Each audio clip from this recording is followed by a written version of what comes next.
The warning, seeds of conflict. General Torvi stood before the massive observation window of the Dominion's flagship, his weathered hands clasped behind his back as he studied the holographic projections of Earth. The blue-green planet rotated slowly in the display, seemingly peaceful and primitive compared to the advanced worlds of the Jaro Dominion. But unlike his fellow military leaders, Torvi saw beyond the surface. 3 centuries of covert observation had taught him what others refused to acknowledge: humanity's greatest weapon wasn't their technology or their military might, it was their ability to turn apparent weakness into strength. Every human conflict he had studied revealed the same pattern: when backed into a corner, humans didn't just fight back, they evolved, adapted, and emerged stronger than before. The door to his private chambers hissed open, and Ambassador Sawyer entered. The human diplomat's presence on the Jaro flagship was itself a testament to humanity's cunning. They had negotiated this position of neutral observation decades ago, placing their eyes and ears at the heart of the Dominion while maintaining a facade of primitive technological development. "General Torvi," Sawyer said, her voice carrying the practiced calm of a seasoned diplomat. "I trust you've received the latest trade proposals from Earth's United Council." Torvi turned to face her, his crimson eyes meeting her steady gaze. "Ambassador, we both know why you're here. The fleet movements haven't gone unnoticed." A slight smile touched Sawyer's lips. "Just as your increased production of assault carriers hasn't gone unnoticed by us. Interesting choices for a supposedly peaceful expansion." The exchange was like all their previous ones, layers of meaning wrapped in diplomatic courtesy. For years, they had engaged in this dance, each side fully aware that the other was preparing for eventual conflict, yet maintaining the elaborate charade of peace. "Tell me, Ambassador," Torvi said, moving to his desk and activating a secure holographic display, "in all your studies of Jaro history, have you ever wondered why we've never attempted to conquer Earth? Despite your planet's apparent vulnerability?" Sawyer's expression remained neutral, but her eyes flickered with interest. "I assumed it was due to our standing trade agreements and mutual benefits of peace." Torvi let out a low, rumbling laugh. "A convenient assumption. The truth is far simpler. I've spent centuries convincing the High Command that Earth is more valuable as a neutral trading partner than as a conquered territory. But now..." He gestured to another holographic display showing King Thur's latest military decree. Sawyer stepped closer, reading the Jaro text with practiced ease, another skill she wasn't supposed to possess. Her face paled slightly as she comprehended the orders. "The king has grown tired of patience," Torvi continued. "He sees Earth's continued technological stagnation as proof of weakness, not strategy. The invasion fleet will launch within the month. And you're telling me this because..." Sawyer left the question hanging, though they both knew the answer. "Because, Ambassador, I've watched your species long enough to know that this isn't going to end the way the king expects. I've seen what happens to those who underestimate humanity. The Krell made that mistake during your first contact war, thinking your nuclear weapons were the extent of your military capability. They never suspected the quantum arsenal you'd hidden beneath the Antarctic ice." Sawyer's composed facade cracked slightly. This was classified information that even Torvi shouldn't have known about. The general continued, "Just as I know about the antimatter facilities on Mars, the drone swarms in the Kuiper Belt, and the quantum entanglement communication network that supposedly doesn't exist." "If you know all this," Sawyer said carefully, "then why haven't you reported it?" Torvi moved to a wall panel and pressed his palm against it. The room's security systems engaged, creating a complete surveillance blackout. "Because, Ambassador, I've run the simulations. I've studied every possible scenario. If we invade Earth, the Jaro Dominion will fall. Not immediately, perhaps not even within the first year, but it will fall. Your species has spent centuries preparing for this moment, hiding your true capabilities, laying traps we can't even imagine." He brought up another holographic display, this one showing hundreds of seemingly unconnected human technological advances over the past 3 centuries. "Every technological breakthrough you've revealed to us has been carefully calculated. Every trade agreement, every diplomatic concession, all part of an elaborate strategy to make us underestimate you while positioning yourselves for eventual conflict. Sawyer remained silent, neither confirming nor denying his assertions. The king believes he's launching a simple conquest, Torvi continued. He doesn't realize he's walking into a war that's been centuries in the making. Your people have been preparing for this since before we made first contact, haven't you? What do you want, General? Sawyer asked, her voice barely above a whisper. I want to prevent the annihilation of my people. The king won't listen to my warnings, he's too convinced of our superiority. But perhaps if you showed just a fraction of your true capability, demonstrated enough strength to make him reconsider without revealing everything. Sawyer shook her head slowly. You know we can't do that. The moment we reveal any significant military capability, the hardliners in your government will push for immediate invasion, arguing that we can't be allowed to grow stronger. We've gamed out every scenario too, General. There's no diplomatic solution here. Torvi slumped slightly, the weight of the future bearing down on his massive frame. Then we're out of time. The king has given me direct orders to lead the invasion fleet. I cannot refuse without being branded a traitor, and my replacement would be far less understanding of humanity's true nature. No, Sawyer agreed, you can't refuse. Just as I can't warn you about the specific countermeasures we've prepared. She moved toward the door, then paused. But General, since this may be our last peaceful conversation, I want you to know that some of us argued for full disclosure years ago. We thought that if we revealed our true capabilities, showed that we could be valuable allies rather than subjects. The king would have seen it as a challenge to his authority, Torvi finished. And the invasion would have come sooner, before you were fully prepared. Sawyer nodded. Whatever happens next, remember that we gave peace every chance to succeed. As the ambassador left, Torvi turned back to the holographic display of Earth. In the privacy of his chambers, he allowed himself to voice the words he could never say in the War Council, "May the Void have mercy on us all, for humanity surely won't." The next day, as Torvi prepared his fleet for the coming invasion, a message arrived from Earth. It contained only 4 words, but they chilled him to his core: "We accept your warning." The pieces were set. The greatest military miscalculation in Jaro history was about to begin, and Torvi could do nothing but play his part and hope that somewhere in humanity's careful preparations, they had included a path to peace after victory. As he watched his fleet assemble, Torvi thought about the ancient human saying Ambassador Sawyer had once quoted to him: "The supreme art of war is to subdue the enemy without fighting." He finally understood. Humanity had spent centuries subduing the Jaro Dominion without firing a shot, arranging all the pieces for a victory that was centuries in the making. The invasion would begin soon, and with it, the carefully constructed illusion of human weakness would shatter. Torvi only hoped that enough of his people would survive to learn from their mistake. The invasion begins, the first strike. The Jaro invasion fleet emerged from hyperspace in a blinding flash of light, their massive ships casting long shadows across Earth's orbital paths. From his command post aboard the Dominion's Wrath, General Torvi watched as 5,000 warships moved into attack formation.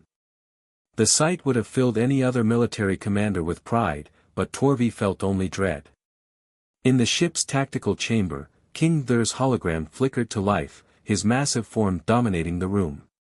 "General, commence the attack. Show these primitives the might of the Jaro Dominion."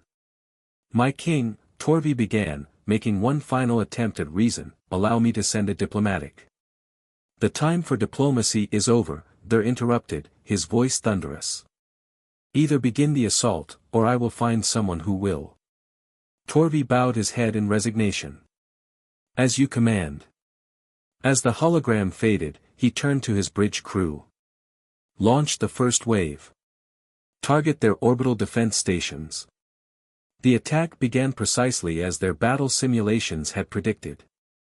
The first wave of Jaro fighters streaked toward Earth's visible orbital defenses, a scattered network of seemingly primitive satellites and small defense platforms. As expected, these offered minimal resistance, being destroyed within minutes.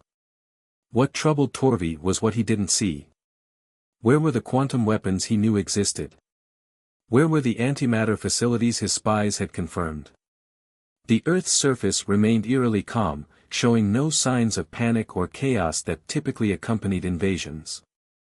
In New York, deep beneath the United Nations building, General Kevin Bryan stood in humanity's true command center. The vast chamber hummed with activity as officers monitored holographic displays showing the Jaro fleet's every move. Above them, a massive quantum crystal array processed battle data at speeds that would have shocked their alien adversaries. "They've taken out the decoy satellites," Colonel Sarah Chen reported, her fingers dancing across a neural interface terminal. "All according to the Themis protocol." Bryan nodded, his expression grim but determined. "How many ships matched our intelligence estimates?" "Exactly as predicted," Chen replied. 5,000 capital ships, 3,000 support vessels. General Torvi is commanding from the Dominion's Wrath, just as Ambassador Sawyer indicated he would. And the king? Still on their homeworld, watching via quantum transmission. Arrogant bastard doesn't even think he needs to be here in person. Bryan allowed himself a small smile. 300 years of preparation comes down to this moment. He opened a secure channel to all Earth's hidden command centers. Initialize Project Lazarus. Authorization code, Prometheus Rising. Across the solar system, humanity's hidden strength stirred to life. In the Kuiper Belt, massive shipyards shimmered into existence as quantum cloaking fields deactivated. On Mars, underground facilities began launching swarms of autonomous combat drones. From the dark side of the moon, energy readings spiked as ancient weapons platforms awakened. Aboard the Dominion's Wrath, Torvi's tactical officer suddenly straightened in alarm. "General." Multiple anomalous energy signatures detected throughout the system. "Location?" Torvi demanded, though he already knew what was coming. "Everywhere, sir." "The readings, they're impossible. The humans couldn't have." The officer's words were cut short as the first wave of humanity's counterattack began. From the moon's dark side, massive ion cannons opened fire, their beams cutting through Jaro shields as if they were paper. Quantum-linked drone swarms emerged from hidden bases across the solar system, their coordinated attacks overwhelming the Jaro fleet's defensive systems. "Impossible," King Thur's hologram roared as he witnessed the devastation. "Their technology is centuries behind ours. Our intelligence confirmed." "They showed us what they wanted us to see," Torvi interrupted, his voice heavy with the weight of vindication he took no pleasure in. "Everything they revealed was carefully calculated to make us underestimate them." On Earth, Bryan watched as the first phase of humanity's defense unfolded. The Jaro fleet's formation was breaking apart, their commanders struggling to cope with attacks coming from directions they believed secure. But this was just the beginning. "Colonel Chen, activate the orbital defense grid." Across Earth's atmosphere, thousands of quantum-shielded satellites emerged from their dimensional pockets, their existence hidden for decades by technology the Jaro hadn't even theorized possible. They formed an interlocking network, creating an energy field that encased the planet. In orbit, Torvi watched in fascination and horror as his fleet's weapons dissipated harmlessly against the planetary shield. "Full retreat," he ordered, knowing it was already too late. "All ships, fall back to." A new energy signature caught his attention, emanating from Earth's polar regions. Massive ground-based cannons emerged from the ice, their barrels glowing with contained antimatter reactions.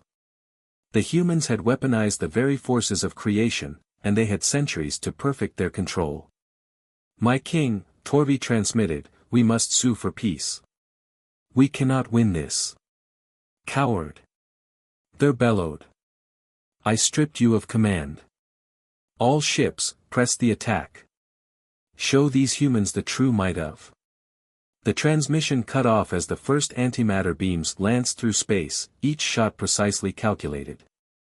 They didn't target the ships themselves, but rather created carefully controlled antimatter reactions that disrupted the Jaro fleet's formation, herding them into killing zones where Earth's other weapons could pick them apart with surgical precision. In the command center, Brian received a priority message from Ambassador Sawyer, who had been safely evacuated before the invasion began. General Torvey just transmitted a priority surrender request on a frequency we gave him years ago. He's offering to stand down the entire fleet. Brian considered this. It matched their psychological profile of Torvey, a commander who cared more for his troops' lives than his king's pride. Accept the surrender, but implement contingency Omega. We can't risk the king ordering a suicidal last stand. Across the battlefield, quantum fields activated around each Jaro ship, trapping them in localized time dilation fields. For every second that passed for the Jaro, an hour passed outside, giving human forces plenty of time to position themselves and neutralize any resistance. Sir, Chin reported, we're detecting a quantum transmission from the Jaro homeworld. The king is ordering their entire reserve fleet to mobilize. Brian nodded, having expected this. Implement Phase 2. Show them why humanity spent 3 centuries preparing for this moment. Throughout the solar system, more hidden facilities revealed themselves. Quantum gates opened, allowing Earth's true fleet to emerge, ships that had been built and crewed in secret dimensional spaces, waiting for this very moment. They were the product of 300 years of hidden technological development, incorporating innovations the Jaro had never imagined possible. As Torvey watched his mighty fleet become surrounded by vessels that seemed to defy the laws of physics as his people understood them, he remembered his last conversation with Ambassador Sawyer. She had tried to warn him in her own way, bound by the same diplomatic protocols that had prevented him from acting more directly. The invasion had failed spectacularly, but as Torvey observed humanity's response, precise, measured, designed to minimize casualties while demonstrating overwhelming superiority, he realized something profound. They hadn't just prepared to win a war, they'd prepared to win it in a way that could lead to peace. As Phase 2 began, Torvey could only hope his people would learn from this defeat, and that humanity's capacity for mercy matched their capacity for preparation. Hidden strengths, humanity's response. As King Dur's reserve fleet emerged from hyperspace at the edge of the solar system, they were met with a sight that defied explanation. The mighty invasion force, pride of the Jaro Dominion, hung motionless in space, caught in quantum stasis fields that sparkled like diamonds against the void. Earth's true fleet surrounded them, ships of impossible design that seemed to bend reality itself around their hulls. In the Jaro Palace war room, Dur's advisors watched in stunned silence as their sensors tried to make sense of what they were seeing. The humans weren't just fighting back, they were rewriting the rules of warfare itself. Impossible, High Commander Vex muttered, his scaled hands trembling as he studied the readings. These energy signatures, they're manipulating fundamental forces we thought couldn't be controlled. The dimensional phasing alone would require centuries of focused development, a familiar voice finished. Ambassador Sawyer stepped out of the shadows, her diplomatic robes replaced with a sleek military uniform bearing insignia that no Jaro had ever seen before. Which is exactly what we gave ourselves. Guards moved to seize her, but froze as their weapons suddenly disintegrated, quantum forces gently separating the atoms of their rifles. Sawyer smiled sadly. Your palace defenses were compromised 3 centuries ago, Your Majesty. We could have ended this before it began, but we wanted to give peace every chance to succeed. Back in Earth's command center, General Brian watched as Phase 3 of humanity's response unfolded. Quantum probes, hidden in dimensional pockets throughout Jaro space for centuries, activated simultaneously.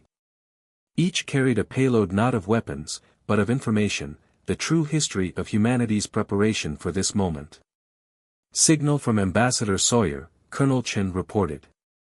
She's initiated the diplomatic contingency. Transmitting the truth protocol to all Jaro communication channels. Brian nodded grimly. Show them everything. It's time they understood who they really tried to invade. Across Jaro space, every communication device, every entertainment screen, every military display suddenly activated. The truth of humanity's journey unfolded before the entire species. They saw Earth's first detection of alien life, centuries before official first contact. They watched as humanity's leaders made the difficult decision to hide their rapid technological advancement, knowing they needed time to prepare. The quantum awakening, the dimensional breakthrough, the creation of pocket universes where centuries of development could occur in months of real time, all of it had been hidden, waiting for this moment.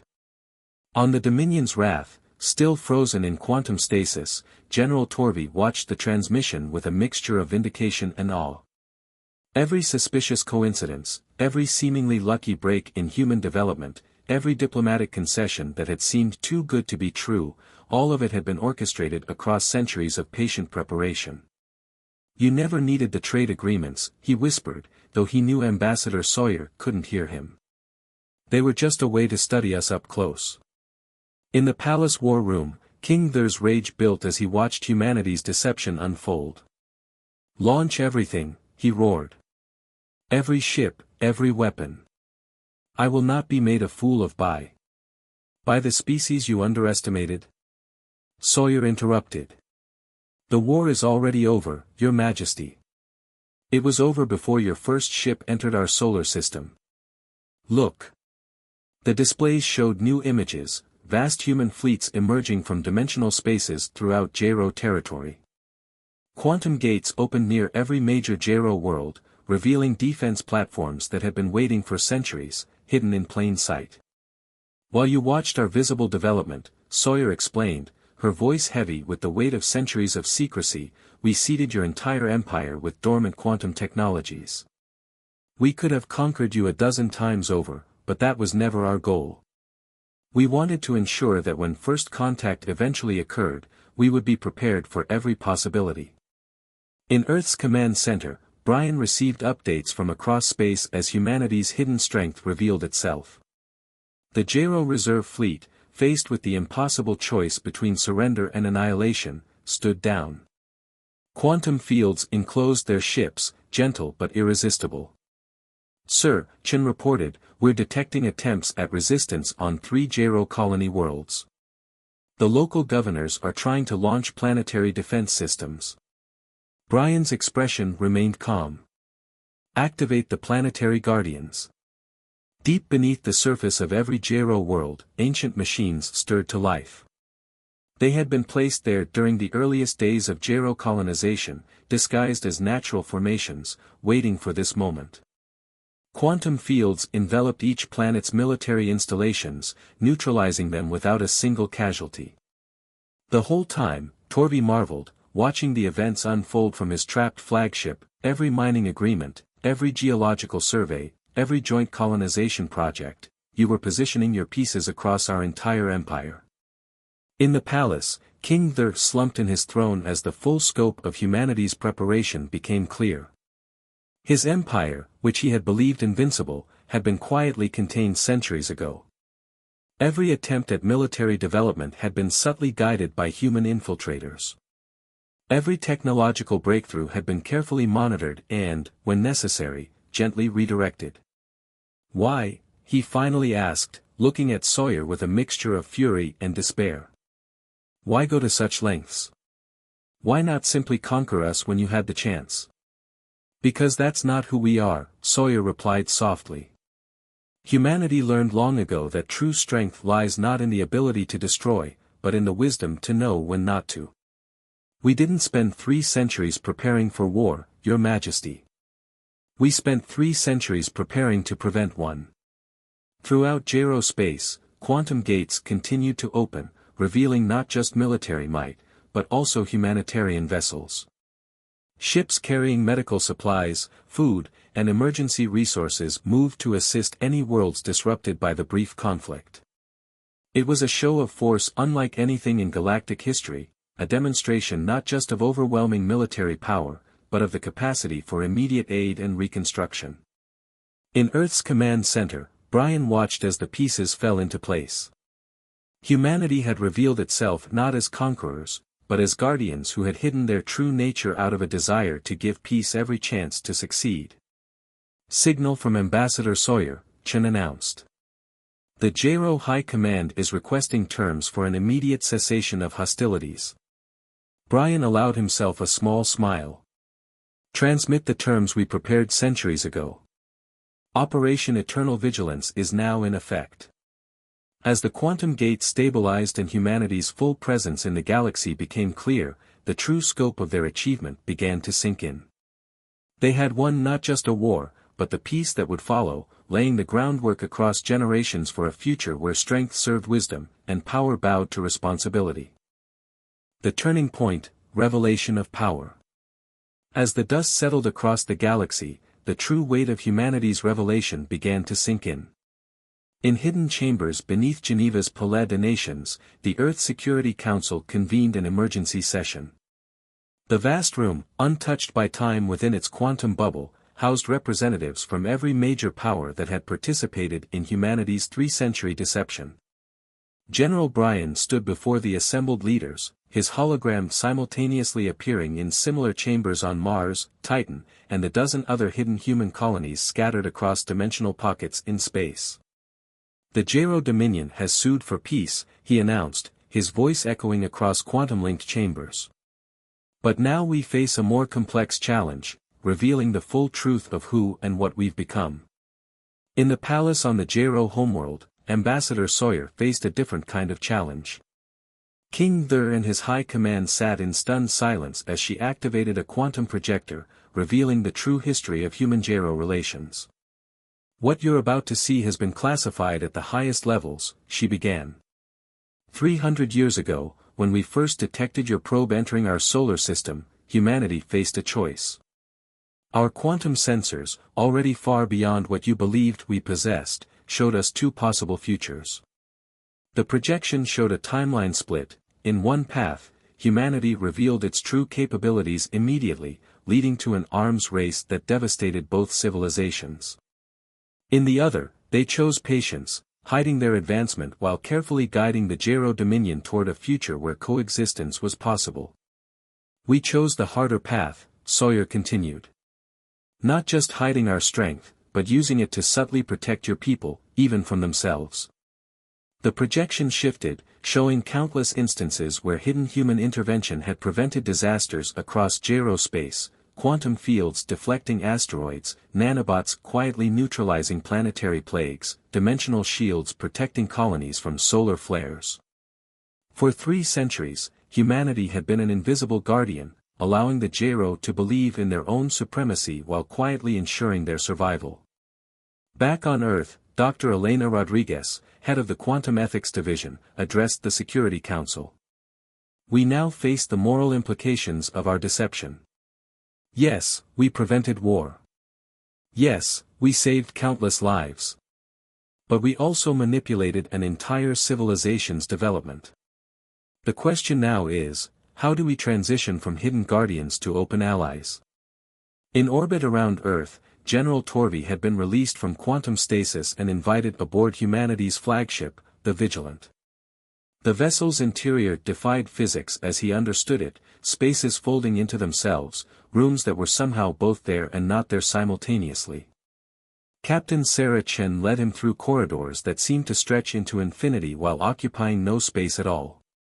Your quantum technology, Torvi said, struggling to process what he was seeing, it's not just about weapons or defense, is it? You fundamentally altered your relationship with reality itself. Chen smiled sadly. We had to. Early in our development, we realized that conventional technological advancement wouldn't be enough. We needed to transcend traditional limitations of space, time, and dimension. Every scientific breakthrough you witnessed, every technological leap you monitored, was just a shadow of our true progress. In a quantum-shielded chamber deep beneath the Mariana Trench, Dr. James Chen, Sarah's father and the architect of humanity's dimensional expansion program, activated the Revelation Protocol. Across the galaxy, quantum gates opened, revealing the true scope of human civilization. Hidden cities emerged from dimensional pockets, research stations phased into normal space, and the vast network of quantum processors that had guided humanity's 3-century strategy became visible. "My God," Torvi whispered, watching the displays. "Your visible civilization, everything we thought we knew about Earth, it was just the surface layer. The real humanity has been living in quantum space all along." "Not all of us," Chen corrected. "We maintained the visible civilization as more than just a deception. It was a choice, a reminder of who we were, where we came from. Humanity lives in both states simultaneously, the visible and the hidden, the conventional and the quantum. It's who we are now." In the Jaro war room, King There watched with a mixture of fear and fascination as Ambassador Sawyer revealed the final piece of humanity's grand strategy. "The technology we're showing you now? It's already embedded throughout your empire, not as weapons, but as safeguards. Every world, every station, every ship has quantum processors that have been quietly protecting your people for generations. And if we reject your terms?" There asked, though they both knew it wasn't really a question. "The processors stay," Sawyer replied firmly. "We won't abandon our role as guardians, even if you reject us as allies. But we're offering something more, a chance to join us in quantum space, to evolve beyond traditional limitations, to become something greater than either of our species could be alone." On the Vigilant, Torvi watched as Captain Chen activated a personal quantum field. Her form shifted, becoming somehow more than purely physical, existing in multiple dimensional states simultaneously. "This is what we're offering," she explained. "Not submission to human authority, but ascension to a new state of being.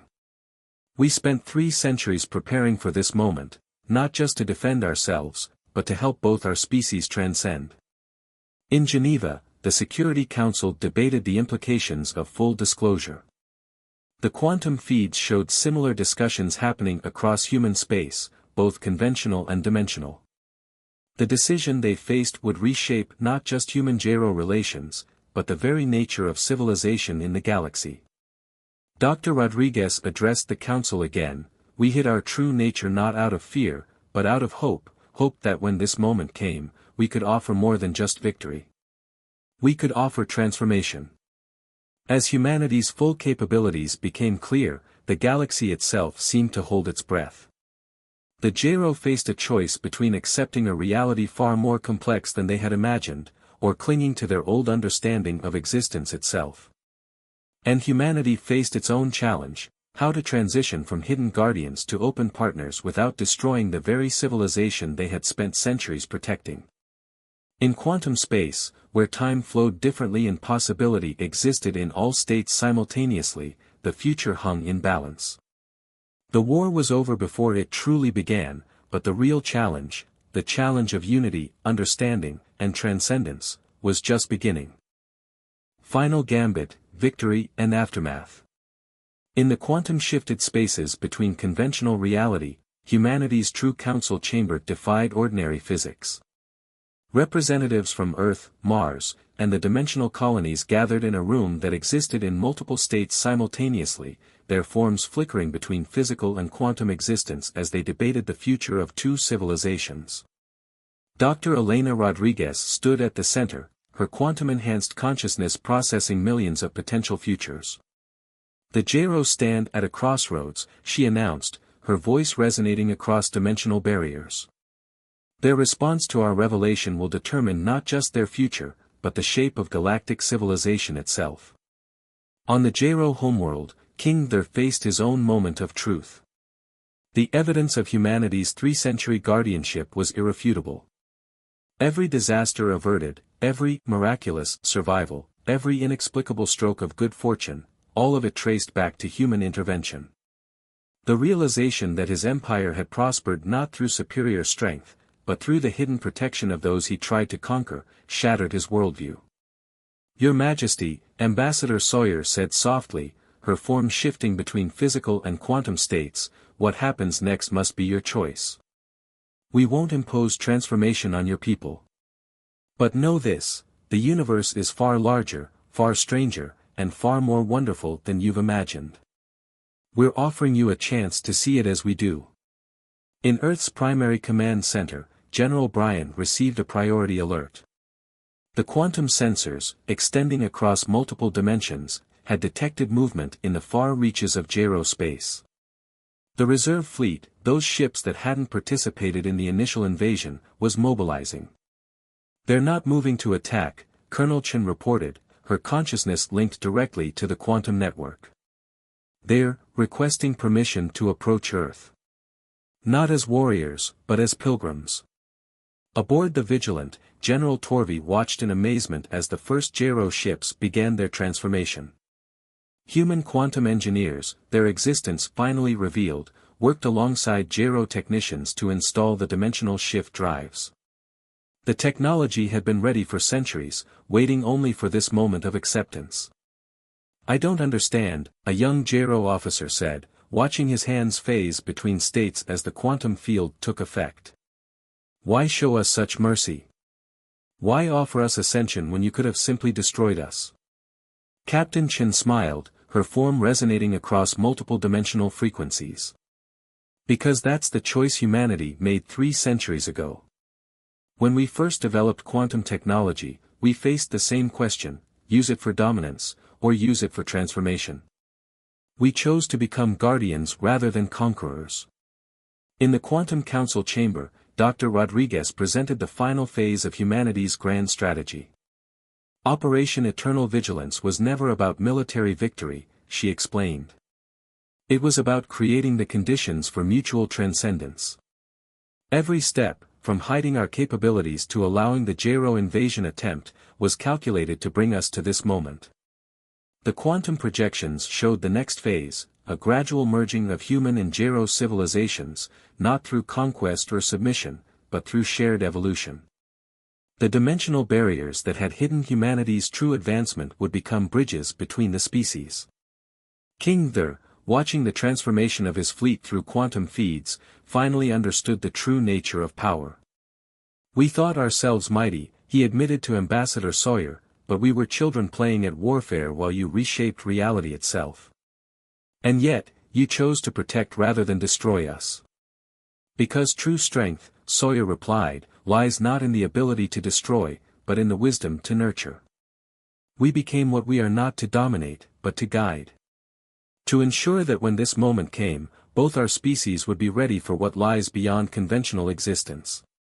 Across Jaro space, the change accelerated. Quantum processors, hidden for centuries in every colony and outpost, activated their secondary protocols.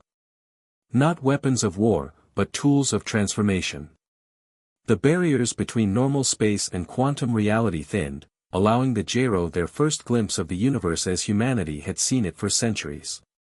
In Geneva, the Earth Security Council received the final confirmation: the Jaro High Command had unanimously accepted the terms of ascension.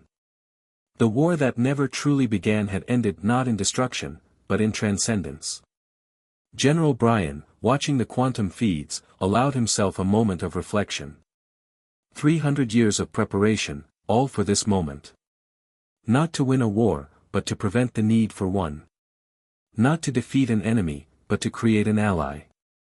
Dr. Rodriguez's quantum projection appeared beside him. "The hard part begins now. Teaching them to use these gifts wisely, helping them understand their new place in a universe far stranger and more wonderful than they imagined." In the dimensional spaces between conventional worlds, humanity's hidden cities began to phase into view. Not as a show of force, but as an invitation. The quantum barriers that had hidden their true civilization gradually dissolved, revealing the full scope of human achievement: cities that existed in multiple dimensions, research stations that bent time itself, and the vast network of quantum processors that had guided both species to this moment. "What happens now?" Torvi asked, standing in a chamber that somehow existed everywhere and nowhere at once. Captain Chen gestured to the quantum displays showing the transformation spreading across Jaro space. "Now we fulfill our true purpose. Not as conquerors, not even merely as guardians, but as guides. 3 centuries ago, humanity chose to hide its power so that when this moment came, we could offer something greater than victory. In the Quantum Council chamber, Dr. Rodriguez activated the final protocol. Across the galaxy, the hidden quantum network fully awakened. Not as a weapon of war, but as a bridge between species, between states of existence, between what was and what could be. 300 years ago, she announced, her words echoing across dimensional barriers, humanity made a choice. We chose to become not the rulers of the galaxy, but its guardians and guides. Today, that journey reaches not an end, but a new beginning. As the quantum transformation spread, as two civilizations began their journey toward a shared future, the true victory became clear. Not the triumph of one species over another, but the transcendence of both. The war that never truly was had ended in something far greater than victory, it had ended in evolution. In the spaces between conventional reality, where quantum fields danced and dimensions intertwined, humanity's 3-century gambit reached its culmination. They had prepared not just for war, but for peace. Not just for victory, but for transformation. And in the end, they had achieved something far greater than conquest, they had achieved understanding. The galaxy would never be the same. And that, after all, had been the plan all along.